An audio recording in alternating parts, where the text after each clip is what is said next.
Selamat pagi, Assalamualaikum warahmatullahi wabarakatuh. Assalamualaikum warahmatullahi wabarakatuh. Untuk hari ini, saya akan menjelaskan materi kelanjutan dari modul 1, 2, dan 3 tentang perlindungan hak dan pengingkaran kewajiban. Tapi mungkin ada yang ingin bertanya dari modul 1 sampai dengan 3. Mohon maaf, tentang perlindungan hukum dan penegakan hukum. Ya. Mungkin ada yang mau ditanyakan, silakan. Baik, saya Pak. Apakah ancaman dapat membuat kondisi negara menjadi disintegrasi atau perpecahan? Dan apakah ada keterkaitan dengan semangat persatuan dan kesatuan bangsa di Indonesia? Terima kasih Mas Fajar. Baik, akan saya jelaskan mengenai pertanyaan tadi. Ancaman itu suatu kegiatan yang dapat merugikan suatu wilayah negara kita, dan itu dapat mengubah semangat persatuan dan kesatuan. Kenapa demikian?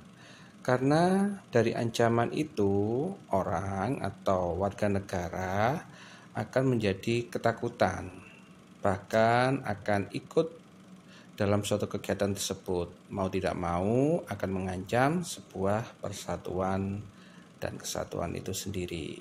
Jadi harapan ke depan, bila ada ancaman, kita segera melaporkan atau bisa ditindak supaya tidak menghancurkan persatuan dan kesatuan. Selain itu, dapat menghambat persatuan dan kesatuan, sehingga seluruh masyarakat termasuk kalian sebagai generasi milenial harus bisa memperkokoh semangat tersebut dengan cara membangun kesadaran berpancasila dan berundang-undang 45, serta mematuhi aturan hukum yang berlaku. Dengan cara demikian, kita akan bisa menghambat ancaman itu sendiri sebagai bentuk faktor penghambat persatuan dan kesatuan, sehingga dapat mendorong persatuan dan kesatuan itu muncul di permukaan bumi Indonesia. Bisa ya untuk kalian? Terima kasih. Pak Pitoyo, mohon maaf saya nanya lagi, boleh ya? Terima kasih. Boleh, silakan Mas. Ini nanti mewakili semua anak ya, pertanyaan dari Mas Fajar. Silakan. Baik Pak, baru sekarang saya sudah paham. Ini saya mau tanyakan, apakah juga ada kaitan suatu ancaman dalam persatuan kesatuan itu bisa menimbulkan pelanggaran hak dan pengingkaran kewajiban terhadap masyarakat terutama di Indonesia? Kalau memang ada, tolong dijelaskan dan mungkin bisa kasih contohnya Pak. Karena jujur kami pun masih meraba-raba tentang hal itu. Terima kasih Pak. Bagus sekali, di dalamnya ada kaitan di mana ancaman akan membuat negara kita disintegrasi dalam semangat persatuan dan kesatuan. Maksudnya akan terpecah sehingga tidak akan ada persatuan kesatuan itu lagi. Eman toh? Maka dari itu, kalau itu akan terjadi, akan banyak pelanggaran hak dan pengingkaran kewajiban. Sebagai contoh, ada genosida, ada eutanasia. Bahkan kalian punya kewajiban itu tidak mau melaksanakan. Akhirnya jadi pengingkaran kewajiban pada diri kalian. Wajibnya belajar, malah lihat HP. Waktunya kalian ikut daring, malah tidur. Nah, itu adalah pengingkaran kewajiban. Sedangkan pelanggaran hak, wah itu banyak kalau kamu mau menitili atau mendetail satu persatu. Gitu ya. Baik Pak. Jadi di situ nanti akan ada suatu bentuk pelanggaran ya. Nah, apakah beda antara pelanggaran hak dan pengingkaran kewajiban itu sendiri? Kalaupun beda, seperti apa? Kalaupun sama, juga seperti apa? Terima kasih. Baik, beda Mas, di mana pelanggaran hak itu sendiri adalah penindasan terhadap hak seseorang. Contoh, perilaku eutanasia, sikap tanpa ada kompromi dengan semuanya, menyuntikkan untuk membunuh nyawa seseorang. Genosida itu juga contohnya, yaitu membunuh suatu ras dalam kondisi massal. Itu tidak boleh. Kalian sudah tahu kan? Sedangkan pengingkaran kewajiban di mana orang tersebut tidak mau mengakui kewajibannya sehingga dia malah melanggarnya. Contoh, tidak patuh pada peraturan lalu lintas, waktunya daring tidak mau ikut daring, waktunya belajar malah tidak mau belajar. Banyak itu. Waktunya membayar kalian SPP malah tidak membayar. Apapun bentuknya itu adalah pengingkaran kewajiban dan itu tidak bisa, tidak boleh, gitu ya.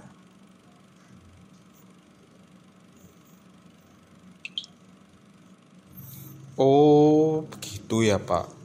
Mungkin nanti lain kali saya akan tanya kembali. Terima kasih Pak atas penjelasannya. Kami sudah paham dan kami akan memahami dan mulai mengerti tentang hal tersebut. Baik, sama-sama. Nah, sekarang Pak Pit akan melanjutkan materi tentang pelindungan dan penegakan hukum. Sudah siap ya? Dibuka modulnya. Dan kan sudah mendapatkan soal-soal kumpulan untuk kelas 12 itu kumpulan modul 1 sampai dengan 7. Tolong dicermati sambil lihat ketentuan daringnya. Oke, kita mulai ya. Baik, untuk tujuan pembelajaran kali ini kita belajar tentang perlindungan dan penegakan hukum, yaitu harapan dari Pak Pit kalian bisa memahami dan melaksanakan patuh pada aturan hukum, baik di sekitar wilayahmu atau wilayah yang lebih besar, yaitu negara Republik Indonesia. Jadi intinya patuh pada aturan hukum. Ada yang tidak ingin atau ingin masuk BUI atau ingin diperadilankan oleh lembaga-lembaga penegak hukum? Tidak ada ya. Oke, kita lanjut. Oke, perlindungan hukum itu sendiri adalah di mana adanya pengayoman terhadap hukum bagi siapa saja. Jadi, kalian telah dilindungi oleh hukum hidup di negara Indonesia. Sedangkan penegakan hukum dilakukan dengan diberikan sanksi agar hukum itu dapat berjalan tegas sesuai sifatnya, yaitu mengikat, mengatur, dan ayo apa satunya? Saya ulangi, mengikat, mengatur, dan lupa. Oke. PR untuk kalian ya, masa lupa. Dan oke, memaksa. Pintar. Setelah kalian tahu tentang sifatnya hukum, bila hukum itu dilanggar atau tidak dipatuhi, maka akan diproses secara hukum, dan siapa yang memproses itu dia adalah penegak hukum. Penegak hukum itu sendiri atau lembaga-lembaga penegak hukum, ada kepolisian yang menangani di awal perkara, menyelidiki ya. Kejaksaan itu intinya tugasnya adalah menuntut, hakim memutuskan, advokat atau lawyer yaitu membela kalian bila kalian melakukan kesalahan terhadap hukum. Jadi mereka adalah aparat-aparat hukum yang menegakkan hukum supaya kita dapat dilindungi oleh hukum itu sendiri. Bila kondisi itu telah tercipta dengan baik, yaitu hukum sudah ditegakkan dan orang-orangnya sudah dilindungi, maka akan bisa memudahkan tugas dari pemerintah untuk mewujudkan atau terciptanya good governance. Tahu kan kalian good governance itu apa? Oke. Apakah di antara kalian ada yang tahu good governance? Ada? Coba. Ada yang bisa menjawabnya enggak? Oke. Betul ya? Tahu ya di modulnya ya? Saya cepat jawab, Pak.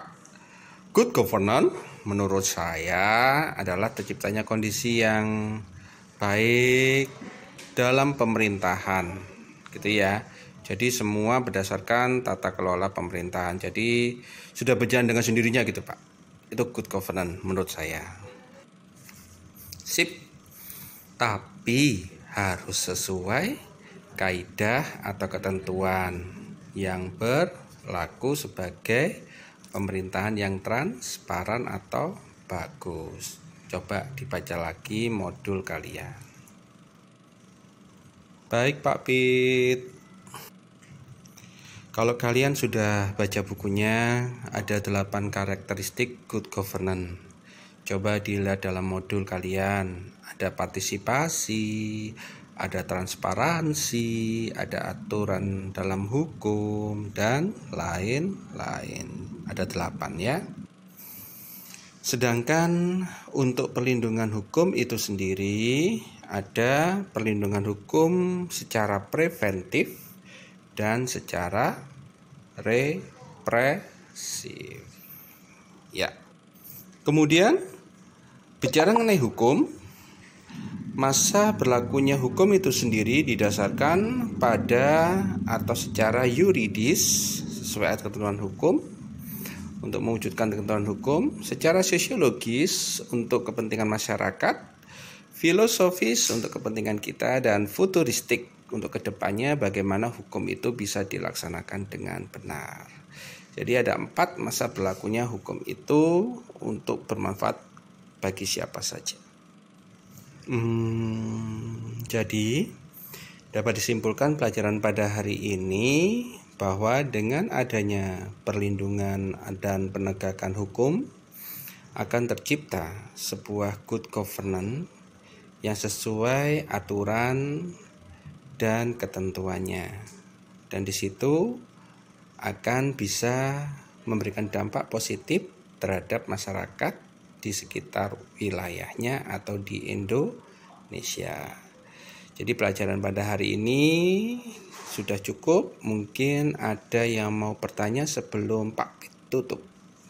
Ada? Tidak ada, belum ada Pak.